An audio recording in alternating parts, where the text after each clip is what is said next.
یہ پاک سید عالم صلی اللہ علیہ وسلم نے ہمیشہ قربانی فرمائی، ہمیشہ۔ آج تو حضور نے ایک فرمایا، اللہ ہم سب کو حج کی توفیق عطا فرمائے اور بار بار حج کی توفیق دے۔ صحابہ نے 40 حج فرمائے ہیں، 50 حج فرمائے، حضرت فضیل بن عیاض نے 60 حج فرمائے۔ اللہ توفیق دے، قبول فرمائے اور اللہ سب کو بار بار وہ موقع نصیب فرمائے۔ تو نبی پاک صلی اللہ تعالیٰ علیہ وسلم نے حج ایک فرمایا، قربانی حضور جس دن مدینے آئے اس وقت شروع فرمائی، اور ہر سال حضور قربانی دیتے، ہر سال 2 جانور ذبح فرمائے۔ یا رسول اللہ صلی اللہ تعالیٰ علیہ وسلم، 2 کا کیا مقصد فرمایا؟ ایک میری طرف سے، ایک میری غریب امت کی طرف سے۔ یا رسول اللہ صلی اللہ علیہ وسلم کس طرف سے فرمایا؟ ایک میری طرف سے، ایک میری امت کی طرف سے۔ کبھی فرمایا ایک میری طرف سے، ایک میرے اہل بیت اور میری امت کی طرف سے۔ 2 جانور حضور نے ذبح فرمائے، اور پھر میرے حبیب پاک صلی اللہ تعالیٰ علیہ وسلم کے غلام مولا علی شیر خدا، ابن ماجہ کی روایت ہے، حضرت علی شیر خدا فرماتے ہیں کہ نبی پاک علیہ السلام 2 جانور ذبح کرتے تھے۔ خود حضرت علی کی جب باری آئی تو انہوں نے بھی 2 فرمائے۔ تو صحابہ نے پوچھا کہ علی 2 کیوں؟ 2 کس لیے؟ تو حضرت علی رضی اللہ تعالیٰ عنہ فرمانے لگے، مجھے میرے حبیب نے وصیت فرمائی تھی کہ علی تو نے 2 کرنے، ایک اپنی طرف سے کیا کرنا، ایک میری طرف سے کرنا۔ تو میں ایک اپنی طرف سے دیتا ہوں، ایک اپنے نبی پاک کی طرف سے دیتا ہوں صلی اللہ علیہ۔ 2 جانور۔ آپ لوگوں نے سنی ہوئی ہے یہ بات کہ مہینہ کھانا نہیں پکتا تھا حضور کے گھر میں۔ حضرت عائشہ فرماتی ہیں 3 چاند اور 3 سورج کٹھے کبھی نہیں دیکھے جب ساتھ روٹی بھی کھائی ہو، یعنی 3 دن مسلسل کبھی کھانا نہیں کھایا۔ قربانیاں کتنی دیں؟ بولیے۔ حضرت علی شیر خدا کا مکان کوئی نہیں اپنا، کوئی گھر نہیں بنایا۔ مولا کائنات شیر خدا، میں نے یہ بات پھر دہرا رہا ہوں، پہلے بھی میں نے عرض کی تھی، پکا کرنے کے لیے دہرا رہا ہوں۔ حضرت علی کا کوئی کاروبار نہیں بظاہر۔ بی بی صاحبہ فرماتی ہیں کہ کئی ہفتے صرف سرکہ اور کھجوریں۔ قربانیاں کتنی؟ اسی سارے صاحب لان ٹورے ہیں کہ ساڑھے تے لگ دیئے کہ نہیں، پکا۔ اور پھر جب بات ہوتی ہے دینے کی تو ماحول اور ہوتا ہے، جب لینے کی باری ہوتی ہے تو ماحول اور ہوتا ہے۔ قربانی واجب ہے اس شخص پر جس کے پاس 52.5 تولے چاندی یا 7.5 تولے، لیکن میں 7.5 تولے والا فتویٰ نہیں دیتا، میں 52.5 تولے چاندی والا فتویٰ دیتا ہوں۔ اس لیے کہ 52.5 تولے چاندی تو شاید تولہ یا 1.5 تولہ سونے کے برابر ہی ہو جائے، ٹھیک ہے نا جی؟ تو 7.5 تولے سونا 50-60 ہزار روپیہ جس آدمی کے اکاؤنٹ میں موجود ہے وہ قربانی کرے۔ بلکہ امام شافعی رحمت اللہ علیہ فرمایا کرتے تھے جس نے 3 کمروں کو تالا لگایا ہوا ہے وہ 3 کمرے فارغ ہیں، اس کے کسی کام کے نہیں، ان کی قیمت کا حساب لگائے۔ چھت پہ سٹور بنا دیا ہے، کوئی مطلب نہیں اس کا، اور جو ویسے رکھی ہوئے ہیں کوئی معنی ہی نہیں کمرے کا، فرماتے تھے حساب لگائے، قربانی کرے۔ رب کریم کی بارگاہ میں دینے کا جب معاملہ آیا تو تم گول کر گیا کام۔ میرے رسول کائنات سرور عالم صلی اللہ علیہ وسلم کا جب اپنے لیے چیزیں استعمال کرنے کا ماحول ہے تو محبوب پاک علیہ السلام نے مہینہ روٹی نہیں پکائی۔ یہاں جو آدمی ہر جمعرات کو 4 کلو بکرے کا گوشت پکاتا ہے اور ہر تیسرے دن مرغی کا گوشت لاتا ہے، وہ قربانی کی باری آتی ہے تو کہتا ہے میرے پہ لگتی نہیں۔ وہ ٹھیک ہے ابا جی لے آئے، ابا جی کی طرف سے قربانی ہے، اس دفعہ ابا جی کی، اگلی دفعہ اماں جی کی، اس سے اگلی دفعہ دادی جی کی۔ او خدا کے بندو، جس آدمی کے پاس پیسے ہیں پہلے اپنی قربانی واجب ہے۔ میری بات کی سمجھ آ رہی ہے عزیزوں کو؟ جو آدمی صاحب استطاعت ہے پہلے کس کی قربانی کرے گا؟ وہ کمائی کرتا ہے، اس کے اپنے اکاؤنٹ میں تنخواہ آتی ہے، ابا جی کے اکاؤنٹ میں نہیں آتی۔ اس نے اپنا بینک بیلنس چوری بھی رکھا ہوا ابا جی سے۔ پہلے اپنی قربانی کرے، اگر اس کو شوق ہے، دل کرتا ہے تو ایک اور خریدے، پھر ابا جی کی طرف سے کرے۔ اگر اللہ نے توفیق دیا تو ایک اور خریدے، اماں جی کی طرف سے کرے، اور اگر اس کے دل کو اللہ ٹھنڈک عطا کرے، سکون کرے، تو پھر اپنے رسول کی طرف سے بھی قربانی دے، پھر اپنے محبوب کی جانب سے بھی قربانی کرے۔ نبی پاک صلی اللہ تعالیٰ علیہ وسلم نے ہر سال 2 قربانیاں دی، 10 سال۔ کل کتنی ہوگی 10 سالوں میں؟ بولیے۔ اور جب حضور حج کرنے گئے نبی پاک نے 63 اونٹ ذبح فرمائے۔ ایک اونٹ میں کتنی قربانیاں ہوتی ہیں؟ 63 اونٹ حضور نے ذبح فرمائے. اور حدیث بڑی مزیدار ہے. حضرت ابو ہریرہ رضی اللہ تعالیٰ عنہ فرماتے ہیں کہ جب اونٹ ذبح کرنے کی باری آئی تو ہم سوچ رہے تھے، پریشان تھے کہ یہ تو بڑا مشکل ہے ذبح کرنا، بڑا مشکل ہے، اس کو تو نہر کرنا پڑتا ہے، گرانا پڑتا ہے، باندھنا پڑتا ہے. سب سے مشکل کام اونٹ ذبح کرنا ہے. تو نبی پاک صلی اللہ علیہ وسلم کی تو عادت کریمہ ہے، اپنے ہاتھ سے ذبح کرتے ہیں حضور. وہ ہمارا اللہ خیر کرے، اب اللہ ہی حافظ ہے. ذبح کرنا تو دور کی بات ہے. ہمارا جو بی اے پاس لڑکا ہے نا، اس کو ڈر آتا ہے جانور کے پاس کھڑے ہوتے ہوئے. کہتے ہیں بچوں کو اندر لے جاؤ، 10 سال کا 12 سال کا، اس کو اندر لے جاؤ، ذبح کرنا ہے، روئے گا. اور بس کرو یار، یہ کس قوم سے تمہارا تعلق پڑ گیا ہے؟ ہمارے تو 12 اور 14 سال کے معوذ اور معاذ ابو جہل کی گردن کاٹ کے رکھ دیا کرتے تھے. اور تو بچہ بکرا ذبح کرنے سے ڈرا رہا ہے. اس کو کھڑا کر لا کے. قربانی تو جہاد کی ٹریننگ ہے. وہ کھڑا کر، اس کو کہا بیٹا یہاں کھڑا ہو، اللہ کے رستے میں بکرے کی گردن کاٹنی ہے. اگر کوئی شخص خدا رسول کے دین کی مخالفت کرے، کفر کا جھنڈا اٹھائے، تو اس کی گردن بھی کاٹنی ہے. یہ ٹریننگ ہے بچوں کے لیے. یہاں عجیب ماحول ہے، ڈر لگ رہا ہے، پیچھے ہٹ جاؤ. اور جس صاحب کی قربانی ہے وہ بھی کوئی 1.5 کلومیٹر کے فاصلے پہ کھڑے ہیں، دور کھڑے ہو کے دیکھ رہے ہیں. نفیس ہی بڑے ہیں جناب، لطیف ہی بڑے ہیں. کپڑوں کو کوئی قطرہ خون کا لگ گیا تو بڑی مصیبت بن جائے گی. اور امیر آدمی، اس کا تو گھر کسائی نے خود فون کیا ہے کہ صاحب سب سے پہلے میں آپ کے گھر آؤں گا. اس کو پتہ ہے کہ منہ مانگی قیمت ملے گی. مہربانی فرمائیں، قربانی میرے رسول پاک صلی اللہ علیہ وسلم سے زیادہ نفاست والی طبیعت کسی کی نہیں. صحابہ کہتے ہیں اتنا حسین محبوب کا انداز تھا کہ کبھی کپڑوں پہ مکھی بھی نہیں بیٹھی تھی.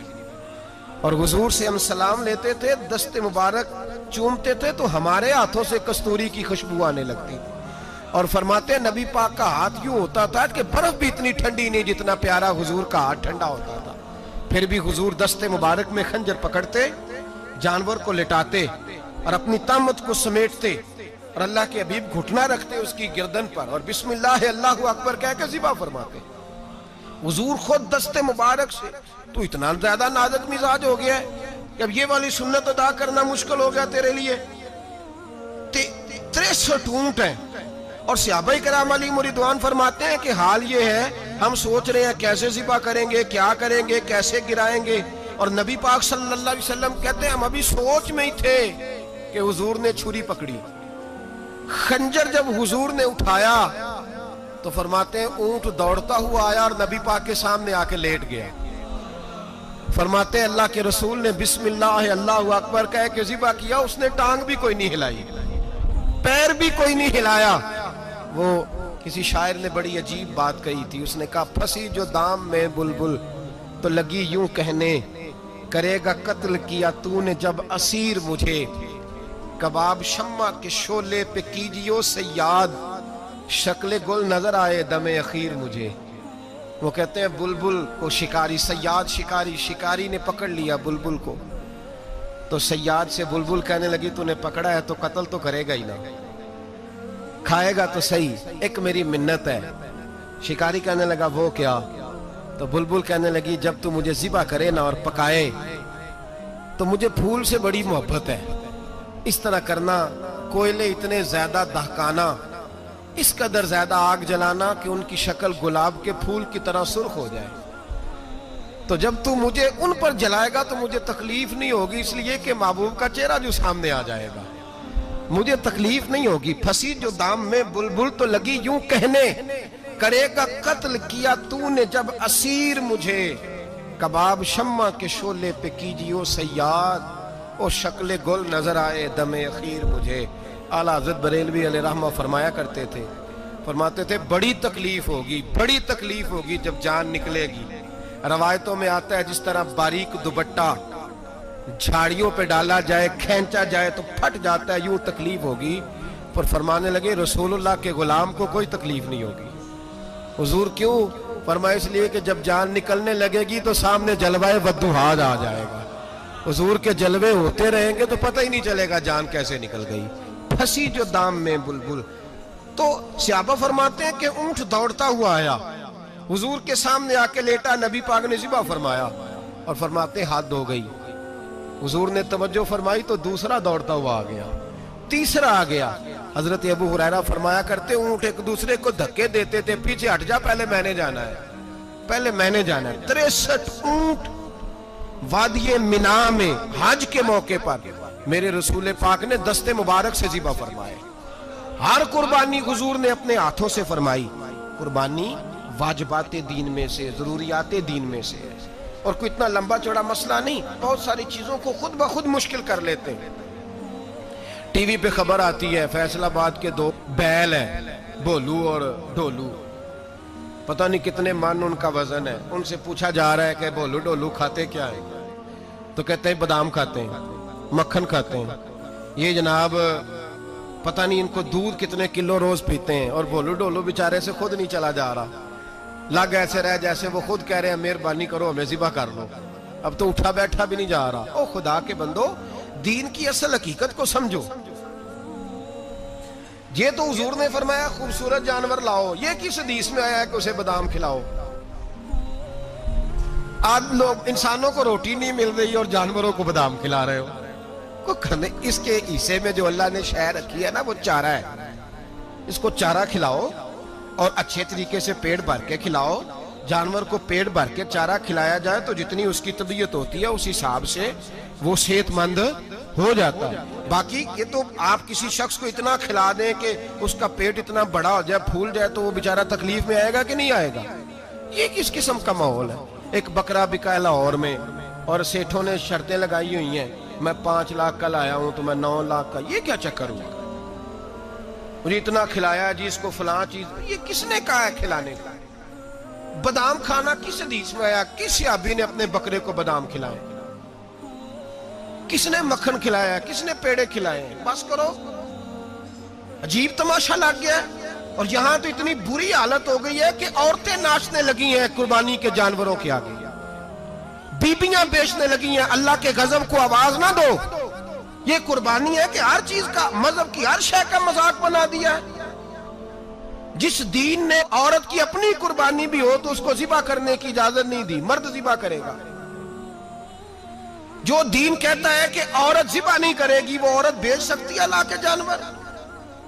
یہاں جس کا میں نے رمضان میں بھی کہا تھا, پھر بات دہراتا ہوں, سارا سال ناچتے گاتے ہیں, اور عید کا موقع آتا ہے تو 2-4 مولوی بٹھا کے وہ دین سکھانا شروع کر دیتے ہیں. کوئی پتہ ہی نہیں, کوئی خبر ہی نہیں. جس بوتل میں کل تک شراب بک رہی تھی اسی میں دودھ پلاؤ گے؟ جس برتن میں کل تک پیشاب تھا اس میں آج لوگوں کو شہد پلاؤ گے؟ بس کرو, یہ مذاق نہیں, یہ رسول اللہ کا دین ہے.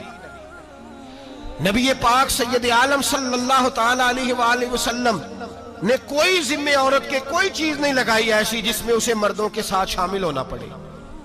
اور عورت سمجھ ہی نہیں رہی کہ یہ اس کی تذلیل ہے, عزت نہیں.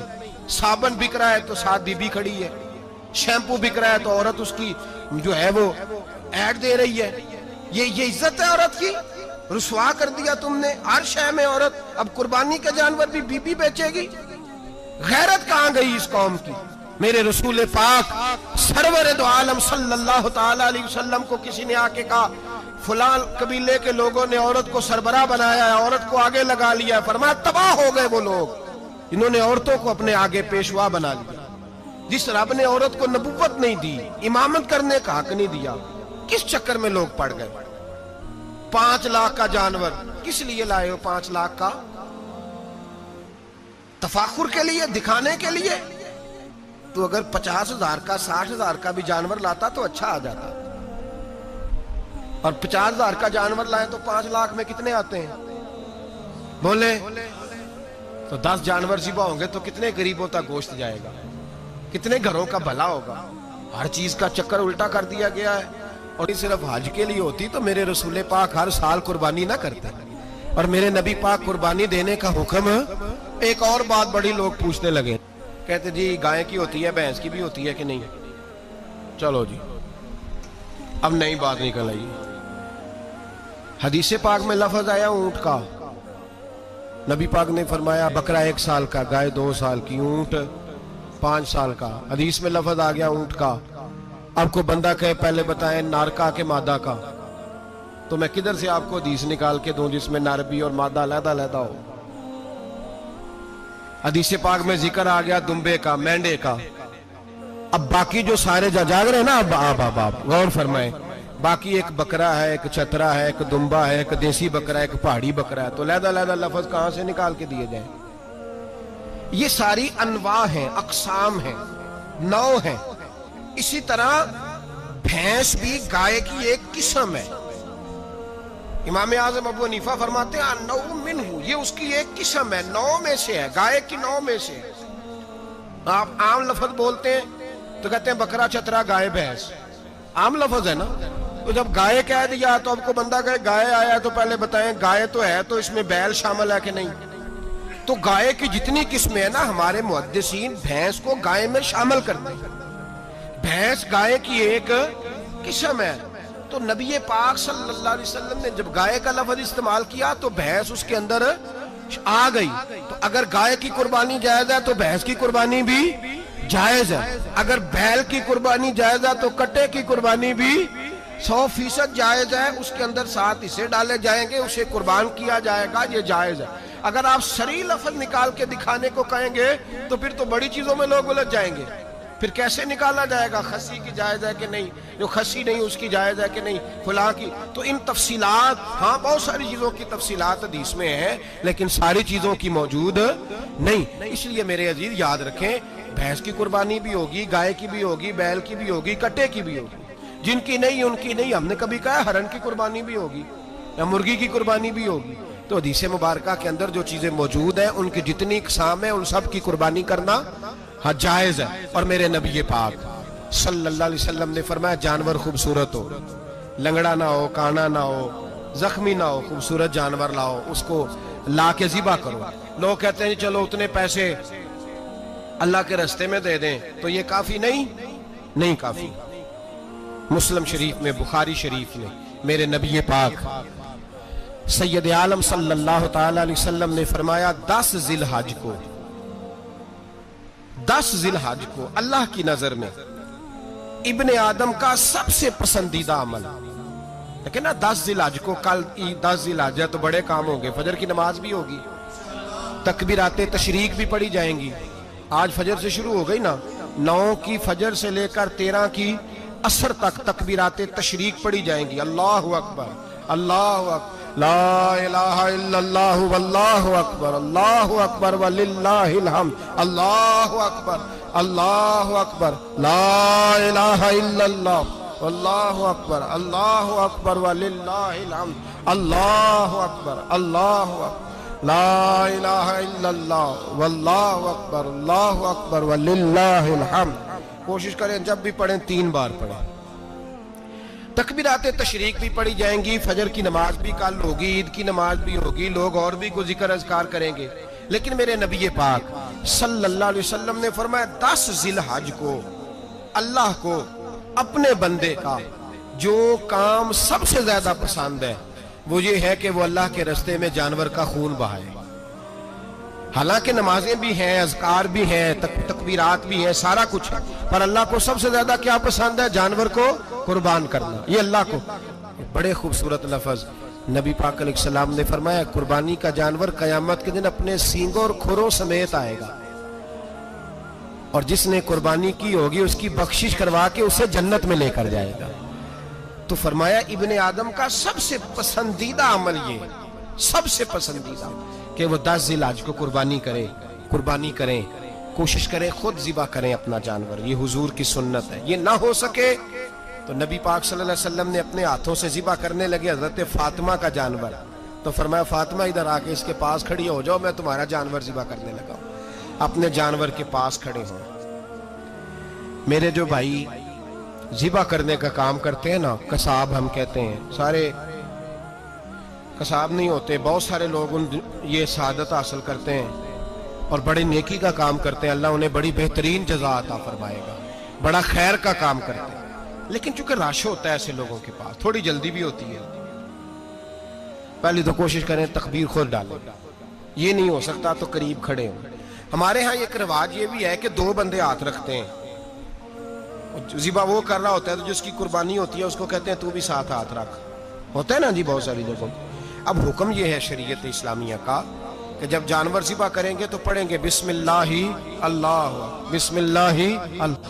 ہاں نبی پاک صلی اللہ علیہ وسلم نے لمبی دعا پڑھی، صحابہ بھی لمبی دعا، انی وجہت وجہی للذی فطر السماوات والارض حنیفا وما انا من المشرکین، یہ بھی پڑھا۔ اور پھر میرے رسول پاک صلی اللہ علیہ وسلم نے یہ بھی کہا کہ اللہ میری طرف سے قبول فرما، میری امت میری اہل بیت کی طرف سے قبول فرما۔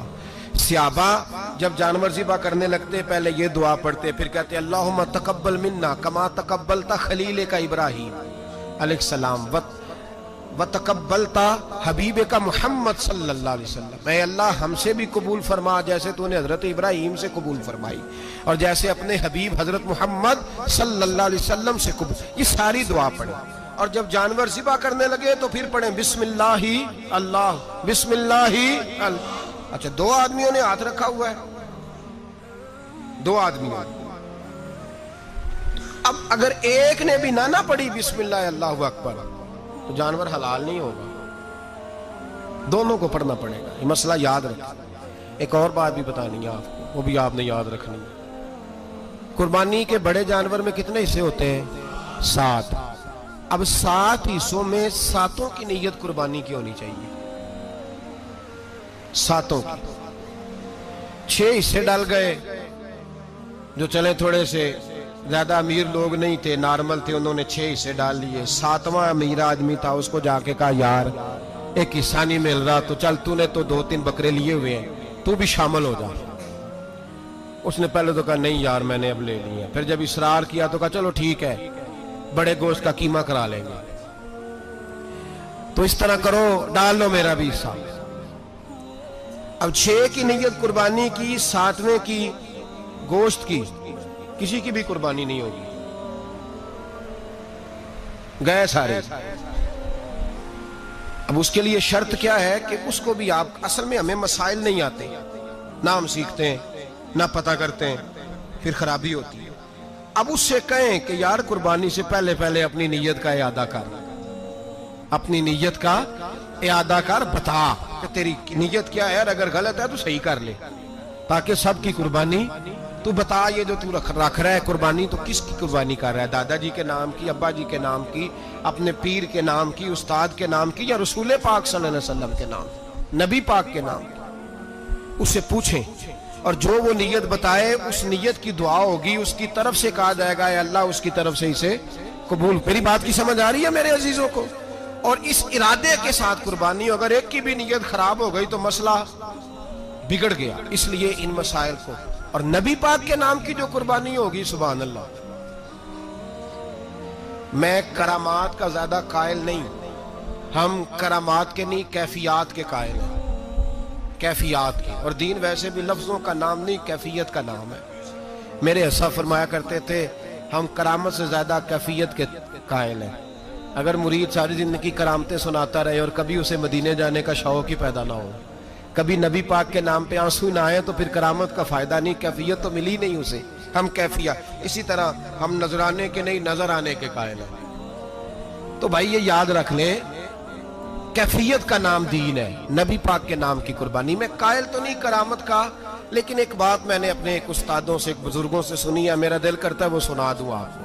اور بزرگوں کا قول ہے، اصل رنگ جو میں عرض کر رہا ہوں اسی رنگ میں اس کو رکھیے گا، اور جس حد تک میں بات کر رہا ہوں اسی حد تک رکھیے گا۔ اب ہر آدمی کے پاس موبائل ہوتا ہے، فوراً بات ریکارڈ ہوتی ہے، فوراً میڈیا پہ جاتی ہے، فوراً لوگ کمنٹس کرتے ہیں، تو بھائی جس حد تک سناؤں اسی حد تک رکھیے گا۔ میرے ایک بزرگ فرمایا کرتے ہیں کہ نبی پاک کے نام کا جانور ذبح کرو، اور وہ گوشت اس آدمی کو کھلاؤ جس کا حافظہ کمزور ہے، اللہ اسے وسیع حافظہ عطا فرمائے گا۔ اور فرمایا کرتے کہ میرا تجربہ ہے، نبی پاک کے نام کا جانور ذبح کرو، اور جس آدمی سے کوئی گناہ نہیں نہ چھوٹتا، کسی گناہوں میں الجھ گیا ہے، اسے وہ والا گوشت کھلاؤ، اللہ اس کے دل میں نور پیدا فرمائے گا اور گناہ سے نفرت ہو جائے گی اسے، جو نبی پاک کے نام کا جانور ہو۔ تو ہم جو سیکھنے والے لوگ ہوتے ہیں، ہمارا دل کرتا ہے کہ چلو تھوڑا سا اپنی طرف سے بھی پوچھ لیں، تو میں نے کہا حضور اگر بیمار کو کھلا دیں تو فرمانے لگے کھلا دو، اللہ صحت دینے والا ہے، پر بیمار کے لیے دوائیاں بڑی ایجاد ہو گئی ہے، گناہگار کی دوائیاں نہیں ملتی، بیماروں کی دوائیاں بڑی ہیں، گناہگاروں کی نہیں ملتی۔